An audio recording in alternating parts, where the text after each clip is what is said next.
Chapitre 15. L'engagement. Fifi vivait seul dans un studio presque vide de 25 mètres carrés. Il n'avait pas mis de rideau aux fenêtres, l'habitude d'être en vitrine. Le lundi, il dormait jusqu'à midi. Mais ce lundi, il était debout à 9h30. Il mit une chemise blanche, comme s'il allait travailler. Puis, passant dans sa minuscule salle de bain, il prit son fond de teint dans l'armoire de toilette. Au moment de l'étaler, il se fit la réflexion que le dernier traitement dermatologique lui réussissait vraiment. Il approcha l'éponge de son front, hésita, s'examina sans phare. C'était presque supportable. Il referma le boîtier d'un petit geste sec. Il était énervé depuis quelque temps. Il regarda sa montre. Merde, merde, il était en retard. Il avait rendez-vous à 10h au collège Charles Péguy. Louis s'y trouvait déjà. Il avait eu du mal à passer le portail. Il avait été absent pendant 2 semaines et il craignait des questions. « T'étais malade ?» demanda Ludovic. « Angine. » Ludovic gardait envers Louis une sourde méfiance. Jusqu'alors, il avait cru le dominer. Meilleur au tennis, meilleur en classe, toujours en avance d'un gadget. Mais Louis plaisait aux filles. D'ailleurs, à ce premier cours de français, il s'assit à côté d'Anaëlle, une camarade plus âgée et un peu rebelle. À plusieurs reprises pendant le cours, Louis croisa le regard de la prof. À l'interclasse, elle lui fit signe. « Monsieur le principal vous attend pour 10h. Pour le moment, je vous demanderai seulement de ne pas vous vanter auprès de vos camarades de ce que vous avez fait. » C'est clair. La prof fronça les sourcils, n'étant pas trop sûre du sens que Louis donnait à cette expression. « Qu'est-ce qu'elle te voulait ?» lui demanda Ludovic dans le couloir. Il avait deviné que Louis avait des ennuis avec les autorités. « Rien, répondit Louis. « Faudra que tu rattrapes. On a le Horla à lire pour vendredi. » Louis était décidément né sous une bonne étoile. Je l'ai lu. J'ai même fait le résumé. À 9h55, sur un signe de la prof de français, Louis rassembla ses affaires et quitta la salle de cours. Pour aller chez le principal, il fallait emprunter l'escalier d'honneur tout en marbre, longer un couloir à la moquette crème et frapper à la porte du secrétariat. « Monsieur le principal va vous recevoir, dit la secrétaire, asseyez-vous. » Les élèves convoqués avaient toujours droit à 10 minutes d'attente. Cela leur permettait de comparer les mérites de la retenue, de l'avertissement et du renvoi. Louis savait que le principal avait entre les mains une lettre dont sa mère et sa grand-mère avaient pesé chaque mot. Mais il ignorait que de son côté, Madame Maïté avait téléphoné. « Vous pouvez y aller, » lui signala la secrétaire. Louis eut un vertige en se redressant, mais passager. Il s'avança vers le bureau. Il ne connaissait le principal que de vue. Il avait toujours fait partie de ces élèves sans flamme et sans histoire que l'administration peut ignorer. « Entrez, monsieur Ferrière, asseyez-vous. »« Alors, il paraît que mon collège est en grève ?» Louis se demanda s'il fallait sourire. Il s'assit sur le bord de la chaise. Le principal était un bel homme qui lui faisait penser à son père. Il parut chercher quelque chose sur le bureau, déplaça des feuilles et retrouva la lettre de Madame Ferrière. « Il ressort des explications de votre mère que vous n'aimez pas l'école. Trop abstraite, à votre goût. Vous m'envoyez désolé. » Louis aurait préféré une bonne engueulade à ce ton de persiflage. Beaucoup de jeunes sortent du système scolaire sans diplôme et sans formation. Vous savez ce qu'ils deviennent ?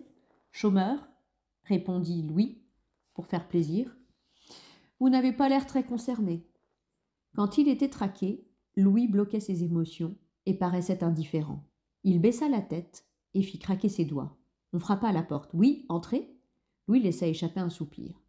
Même quelques secondes de répit étaient bonnes à prendre. « Excusez-moi, j'ai un peu de retard. » Louis poussa un cri de surprise. C'était Fifi. « Je vous en prie, monsieur Loisel. C'était déjà très aimable à vous de prendre sur votre temps de congé. » Le principal montra Louis à Fifi. « Vous reconnaissez votre apprenti ?» Le garçon s'était décomposé. Pourquoi Philippe était-il là?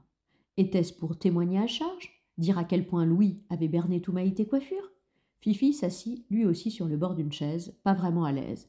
Il était passé plusieurs fois par la case conseil de discipline pendant sa courte scolarité. Le principal s'adressa à Louis. « Monsieur Loisel représente Maïté Coiffure. » Et soudain, Louis lut dans le regard du principal qu'il s'amusait. « Il semblerait, monsieur Ferrière, qu'en dépit de vos mensonges, vous ayez fait une très bonne impression chez Maïté Coiffure.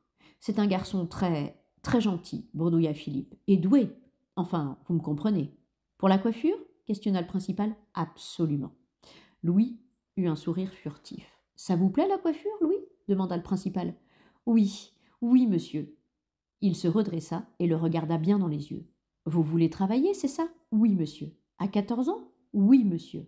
Le principal essayait de garder un air imposant. Il était conquis. En quelques secondes, il avait compris que Louis était de ceux qui s'embarquaient à 15 ans sur des baleiniers. « J'ai une proposition à vous faire, dit-il en tendant la main vers Philippe. Vous avez pensé au contrat ? Oui, monsieur, répondit Fifi sur le même ton que Louis. Il sortit un papier de sa poche et le posa sur le bureau. Ceci, dit le principal en agitant le papier, ceci est un contrat, monsieur Ferrière. Vous voulez que je vous le lise ? Louis, hypnotisé par le papier en tête de Maïté Coiffure, se contenta d'acquiescer. Il est stipulé que monsieur Louis Ferrière s'engage à se rendre au collège Charles Péguy. Le principal regarda autour de lui et murmura « Je crois que c'est ici ». Au collège Charles Péguy aux horaires prévus par son emploi du temps. En contrepartie, le salon Maïté Coiffure s'engage à assurer son apprentissage dans la coiffure les mercredis et samedis après-midi. Vous êtes libre, Louis, mais si vous signez ce contrat, il faudra l'honorer sans défaillance jusqu'à la fin de l'année scolaire. Si au bout du compte, tout le monde est content de vous, et si c'est toujours votre souhait, vous pourrez faire une demande d'orientation au lycée professionnel et préparer un CAP dans la coiffure. Maman est au courant ? J'ai l'accord de vos parents. Louis sia. Cette fois, c'était sa mère qui avait menti. Monsieur Ferrière n'était sûrement pas au courant. « Je peux vous emprunter un stylo, monsieur ? Prenez le temps de relire votre engagement. » Le garçon relut, data et signa. Puis, Philippe fit de même en tant que représentant de Maïté Coiffure. Le principal se leva. « Il va falloir rattraper vos 2 semaines d'absence. Oui, je compte sur vous, c'est clair. » Ils se serrèrent la main.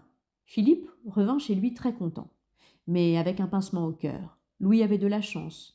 Il trouvait sur sa route des gens capables de le comprendre, de le soutenir. À 14 ans, Philippe était allé à la dérive. Personne n'avait cru en lui, personne ne l'avait aidé. À 15 ans, il était tombé amoureux d'un camarade de classe, beau, talentueux, inaccessible, Manfred, et sa vie s'était arrêtée. Louis rentra à la maison, le cœur plein de fortes résolutions. Mais il avait un réel retard à combler, et au bout d'1 heure passée à son bureau, devant son livre de maths, puis son manuel d'anglais, il sentit qu'il perdait déjà pied. Tout en répétant les verbes irréguliers, il se mit à jouer avec les ciseaux de coupe que lui avait offert Maïté Coiffure. D'abord, il se piqua le dos de la main avec la pointe, puis il fit claquer les lames. Enfin, il découpa machinalement des bandes de papier. « To cut, I cut, cut. Tu fais quoi ?» Sa sœur venait de passer la tête par l'entrebâillement de la porte. « Tu trouves pas que ta frange est trop longue ?» lui demanda Louis. Il la lui coupa en imitant le mouvement de piquetage cher à Fifi. Floriane alla s'admirer dans le miroir de la penderie. « Trop bien ! Tu dis rien aux parents. » La modification était discrète et pouvait passer inaperçue. « Tu veux que je fasse un carré dégradé à ta réponse ?» Floriane sentit qu'elle allait le regretter, mais Louis faisait claquer ses ciseaux avec impatience. Et Floriane sacrifia Barbie. « À table !» appela madame Ferrière. Elle vit tout de suite la frange effilée de sa fille et jeta un regard désolé à son fils. Il faudrait lui confisquer ses ciseaux. Ça tournait à l'idée fixe. « J'ai déjeuné avec Janson ce midi, dit monsieur Ferrière. Figure-toi qu'il va mettre son fils à Saint-Paterne l'an prochain. » C'était un lycée privé très coté. Il m'a conseillé d'en faire autant pour lui. Leurs résultats au bac sont excellents et ils ont des classes préparatoires. « Préparatoires à la coiffure ?» demanda Floriane. « Ne sois pas sotte, dit sa mère, en lui faisant les gros yeux. Les classes préparatoires, c'est pour Polytechnique. Pas seulement, rectifia son mari. Et même si on échoue au concours des grandes écoles, 1 ou 2 années de prépa, ça fait vivre dans une atmosphère de surchauffe intellectuelle. Ça apprend à repousser ses limites de travail. Ça, comme Louis arrondissait le dos en face de lui, il fut pris d'un doute. « Qu'est-ce que ça donne, tes notes, en ce moment ?»« Rien. »« Comment ça, rien ? Tu as bien des notes ?» Louis ne répondit pas. « Va me chercher tes derniers devoirs, hurla son père. »« Mais qu'est-ce qui te prend ?» s'affola sa femme. « Tu ne t'en occupes jamais. »« Eh bien, j'ai tort, si c'est ce que tu veux m'entendre dire. » Louis ne bougeait pas. Il ne savait pas s'opposer, mais il pouvait résister. Monsieur Ferrière fit un effort pour se calmer. « Si je me souviens bien, ta 4e a été moyenne. La 3e est une classe décisive parce qu'il y a déjà des aiguillages et des voies de garage. » Floriane savait que son frère ne voulait pas faire garagiste. « Et des voies de coiffure, il y en a ?»« Tu vas nous emmerder encore longtemps avec ta coiffure, » s'écria monsieur Ferrière. Il ne prononçait jamais de grossièreté. C'était vraiment le signe qu'il ne se contrôlait plus. Les yeux de Floriane s'emplirent de larmes. Très digne, elle posa sa serviette en plein dans son assiette de soupe et sortit de table. Monsieur Ferrière la suivit du regard stupéfait. « Mais qu'est-ce qu'elle fait ? Floriane, reviens te mettre à table. On ne parlait pas de toi. » Il supportait mal d'avoir heurté sa petite fille. Mais pour Louis, c'était la brèche par où fuir. Il posa à son tour sa serviette et se leva de table. « Louis, rassieds-toi. Louis !» « Mais c'est n'importe quoi !» Il se tourna vers sa femme. « Si Louis a de grosses difficultés, il fallait m'en parler. » Madame Ferrière étouffa un soupir. Comment parler avec quelqu'un qui a déjà tout décidé? « C'est plutôt en français ou en mathématiques ?»« Les deux, répondit Madame Ferrière. Janson m'a dit que Ludovic avait eu des problèmes en espagnol l'an dernier. Il a fait appel à cours, études, secours. Ils sont très bien. C'est cher, mais on a les moyens. Louis n'a qu'à prendre des cours de français le mercredi à la place du tennis et des cours de maths le samedi après-midi. » Madame Ferrière ouvrit la bouche pour protester, mais s'aperçut au même moment qu'elle ne pouvait pas parler de Maïté Coiffure. Sur quelle pente savonneuse s'était-elle engagée? « Ne t'en fais pas, lui dit son mari. Je vais m'occuper de tout. » Le mardi matin, Fifi se prépara pour aller travailler, chemise blanche et fond de teint. Au moment de franchir la porte, il se rendit compte que l'œil rouge de son répondeur téléphonique lui signalait un message.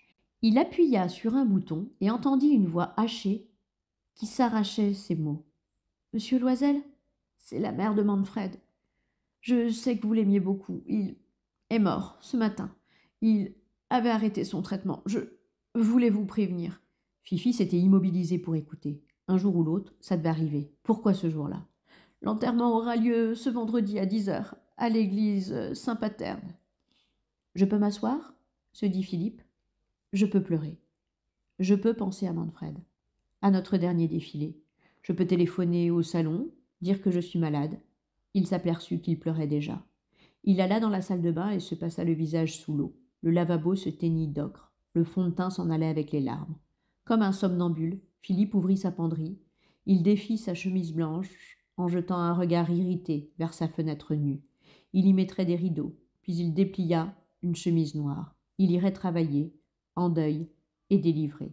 Il lui semblait avoir 14 ans et la vie commençait.